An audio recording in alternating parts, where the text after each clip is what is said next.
Good morning, Griffins. I hope you are all well. I decided that while we are out of school that I wanted to try and make some videos just to keep connected to all of you while you are at home.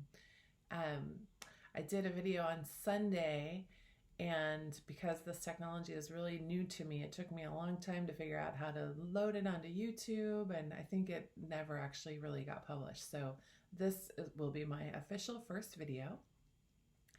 And what I want to tell you in this video is that every day things are changing a little bit. Yesterday, I was at Glenview School, and we had some staff there, and we were trying to hand out the work to students who weren't at school on Friday so that they would have some stuff to do while school is closed.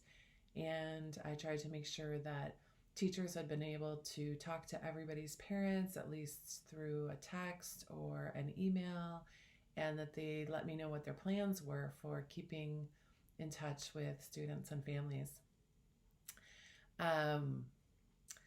And then somewhere in the middle of the day, we got the news that everyone was being asked to stay home for the next 3 weeks. So here I am in my home. This is my kitchen. And today is St. Patrick's Day, which isn't really a big holiday, but it's a family holiday for my family, and it's something that I grew up celebrating. We have some traditional things we do, like in the back there you can see that's called an Irish soda bread, and it's kind of like a morning bread with raisins and currants in it. And usually we have a special dinner that has corned beef and cabbage and potatoes, kind of traditional food that I only ever eat on St. Patrick's Day. And unfortunately, this year I did not make it to the store, so I didn't get my corned beef. So I guess I'll skip it this year, which is sort of what this whole thing is going to be about, is being flexible and knowing that things are a little bit different. But even if they're different, they're still okay. I do hope that all of you are feeling well and are finding ways to enjoy yourself while we're out of school.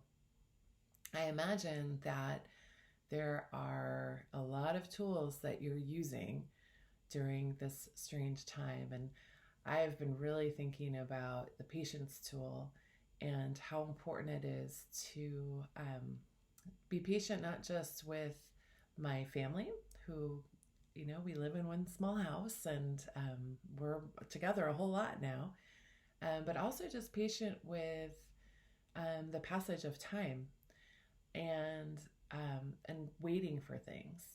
And I remember when I was little, my grandmother taught me a trick when I had to wait, or like when we would take a long trip somewhere in the car or take a bus somewhere.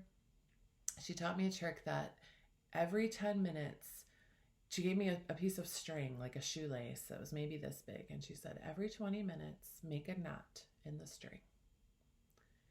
And it really works. It's kind of a strange thing. You just kind of make a knot, and then you do something for 20 minutes, or you look out the window, or you just think about stuff, and then in 20 minutes you get to make another knot. And, before you know it, the time that you had to wait is over. And I really thank my grandma for that trick. So I'm sharing it with you, or you might have your own ways that you work when you're feeling bored or impatient, and you have to wait for things. If you do have some tricks, I would love to hear them, because waiting for things is one of life's challenges for sure. I think that's it for my message today. I brought home some of my favorite books from my office when I knew I wasn't going back to school yesterday. So I think my next videos will be me doing a read aloud. In case you are interested, please check in. I hope you're all well. I really do miss you.